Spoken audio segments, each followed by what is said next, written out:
నమస్తే welcome to Sakshi sports this is Durga T20 ప్రపంచ cup 2026 లో టీమిండియా వరుస విజయాలతో దూసుకుపోతున్న అభిమానులను ఊరిస్తోన్న అసలైన పోరు ఫిబ్రవరి 15న జరగనుంది.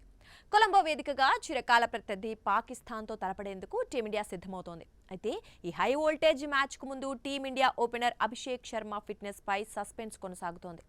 పొట్ట సంబంధిత అనారోగ్యం కారణంగా నమీబియా మ్యాచ్కు దూరమైన ఈ యువ హిట్టర్ పాక్ మ్యాచ్లో కనిపిస్తాడా లేదా అనే దానిపై తాజాగా స్పిన్నర్ వరుణ్ చక్రవర్తి ఆసక్తికర విషయాలు వెల్లడించాడు. నమీబియాతో మ్యాచ్ ముగిసిన తర్వాత వరుణ్ చక్రవర్తి విలేకరులతో మాట్లాడుతూ అభిషేక్ శర్మ ఆరోగ్యంపై సానుకూల సంకేతాలిచ్చాడు. అమెరికాతో మ్యాచ్ తర్వాత అనారోగ్యంతో హాస్పిటల్లో జాయిన్ అయిన అభిషేక్ ఇప్పుడు డిశ్చార్జ్ అయి టీంతోనే ఉన్నాడు. నమీబియా మ్యాచ్లోనూ ఇతర ప్లేయర్లతో కలిసి స్టాండ్స్లో కనిపించాడు. అభిషేక్ మళ్లీ ప్రాక్టీస్ మొదలుపెట్టాడని చక్రవర్తి చెప్పాడు. తాను అతనితో మాట్లాడానని, అతను చాలా ఉత్సాహంగా ఉన్నాడన్నారు. ఇక పాక్తో జరిగే నెక్స్ట్ మ్యాచ్లో అతను ఆడే అవకాశం ఉందని భావిస్తున్నానని వరుణ్ చెప్పుకొచ్చాడు. నమీబియాతో మ్యాచ్ జరుగుతున్నప్పుడు అభిషేక్ డగౌట్లో కూర్చొని జట్టును ఉత్సాహపరచడం కూడా అభిమానుల్లో ఆశలు రేకెత్తిస్తోంది. ఒకవైపు వరుణ్ చక్రవర్తి ఆశాభావం వ్యక్తం చేస్తుంటే మరోవైపు కెప్టెన్ సూర్యకుమార్ యాదవ్ వ్యాఖ్యలు కొంచెం డిఫరెంట్గా ఉన్నాయి. నమీబియా మ్యాచ్ టాస్ విషయంలో సూర్య మాట్లాడుతూ అభిషేక్ కోలుకోవడానికి మరో 1 లేదా 2 మ్యాచ్లు పట్టొచ్చని హింట్ ఇచ్చాడు.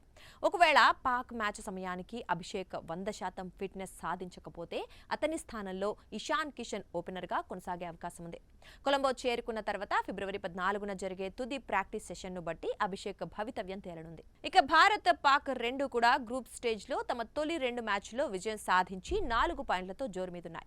ఫిబ్రవరి 15న జరిగే ఈ మ్యాచ్ లో ఏ టీం గెలిస్తే ఆ టీం నేరుగా సూపర్ 8 రౌండ్ కు క్వాలిఫై అవుతుంది. నమీబియాపై గెలిచిన ఉత్సాహంలో ఉన్న భారత్ పాక్ పై కూడా అదే జోరు కొనసాగించాలని చూస్తోంది. ఒకవేళ అభిషేక్ శర్మ 11లోకి వస్తే భారత్ బ్యాటింగ్ బలం అమాంతం పెరుగుతుంది. పవర్ ప్లేలో అతను ఆడే మెరుపు ఇన్నింగ్స్ పాక్ బౌలర్లపై ఒత్తిడి పెంచుతాయనడంలో డౌట్ లేదు. అభిషేక్ శర్మ లేకపోయినా టీమిండియా పటిష్టంగానే ఉన్నప్పటికీ అతని రాక జట్టులో మరింత జోష్ నింపుతుంది. స్టమక్ బగ్ కారణంగా నీరసించిన అభిషేక్ కొలంబో పిచ్ పై తన మార్క్ సిక్సర్లతో విరుచుకుపడతాడని ఫ్యాన్స్ ఆశిస్తున్నారు. ఏదేమైనా ఫిబ్రవరి 15 ఆదివారం నాడు జరిగే ఈ మ్యాచ్ కేవలం ఆట మాత్రమే కాదు, 2 దేశాల అభిమానుల ఎమోషన్.